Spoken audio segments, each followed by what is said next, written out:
Athos Albertoni, la vivienda multifamiliar como resultado del intercambio cultural. Para entrar en contexto, nos hacemos la siguiente pregunta. ¿Cómo los procesos de integración cultural en la arquitectura del siglo XX moldearon la identidad visual y funcional de Caracas? Una pregunta que nos lleva a un viaje histórico que nos hace reflexionar sobre cómo la historia y los pensamientos únicos se unen para definir la arquitectura del siglo XX.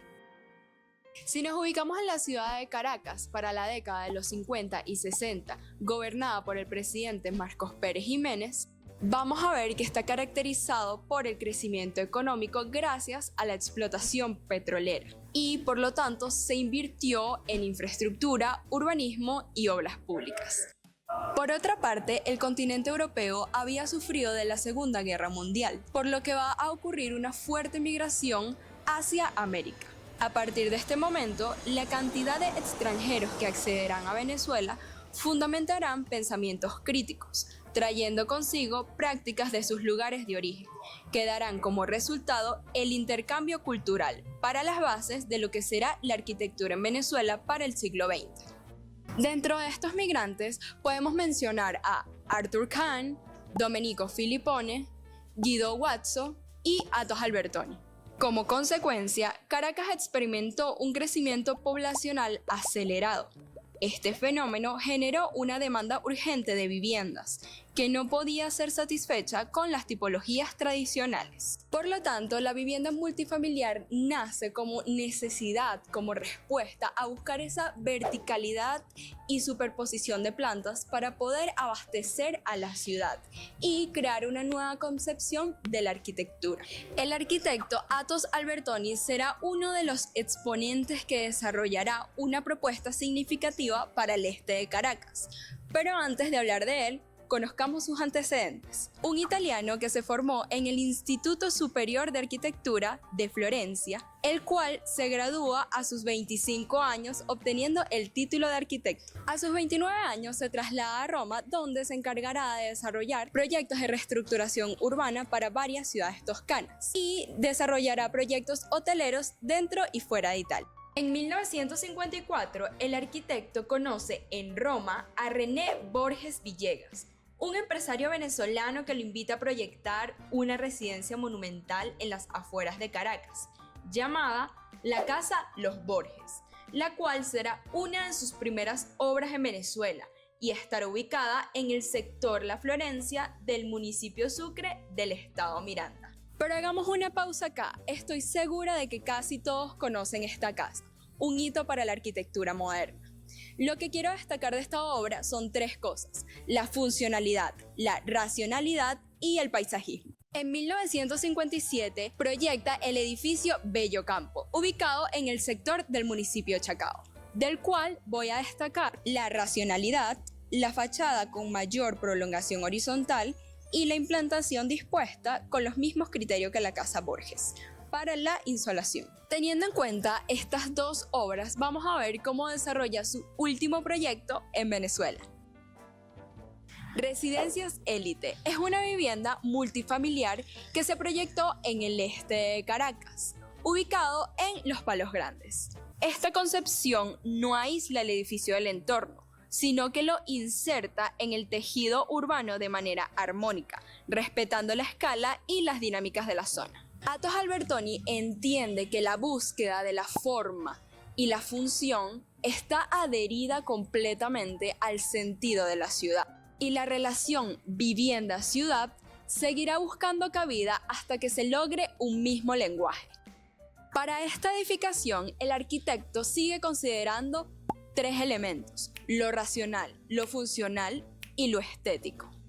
El edificio se compone por un ala norte, una este y una sur, siendo esta la más prolongada, el cual responde a las condiciones climáticas específicas de Caracas. En este caso, el arquitecto orienta de una manera diferente la edificación con respecto a sus obras anteriores.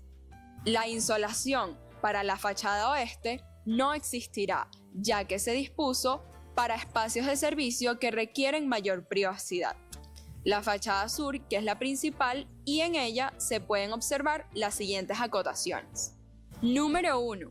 la horizontalidad, determinante de la arquitectura de Albertoni.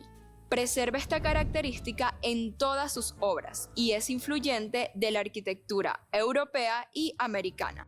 Número 2. Volumen vertical. Se genera un cambio de dirección partiendo de la horizontalidad del ala sur y que al llegar a la esquina rompe con esta direccionalidad y sube en un volumen vertical que compone la edificación. Este cambio de direccionalidad me hace un poco referencia a una de las obras del arquitecto Louis Sullivan, el Carson Park Scott, donde hace un cambio de dirección brusco hacia la esquina de la edificación en forma de L. Son dos obras totalmente diferentes, pero que conservan esta pequeña relación en común. ¿Y para qué? Sencillamente buscan componer y direccionar hacia un núcleo donde se interceptan las prolongaciones laterales del edificio. Número 3. Balcones exteriores. Si nos ubicamos en la década de los 50, se está llevando a cabo la primera ordenanza de zonificación caraqueña, redactada por Luis Lander y Antonio Cruz Fernández, la cual estipulaba como parte de las medidas de estímulo el balcón como resultado de dar un respiro y diversidad al tratamiento de las fachadas de la vivienda multifamiliar caraqueña. Hago un paréntesis en este punto porque Albertoni va a tomar esto a su favor para generarle a la vivienda multifamiliar caraqueña un nuevo espacio donde la ventilación será aprovechada para el interior de cada vivienda y la incidencia solar no será directa. El confort que genera es clave para esta tipología. Los materiales escogidos por el arquitecto también son de raíces europeas. Emplea el concreto como base principal, la combinación de vidrio, metal en ventanas y barandas que remiten a los principios industriales. Los colores empleados también tienen que ver con lo que él quería transmitir: sensibilidad, confort y esencia italiana.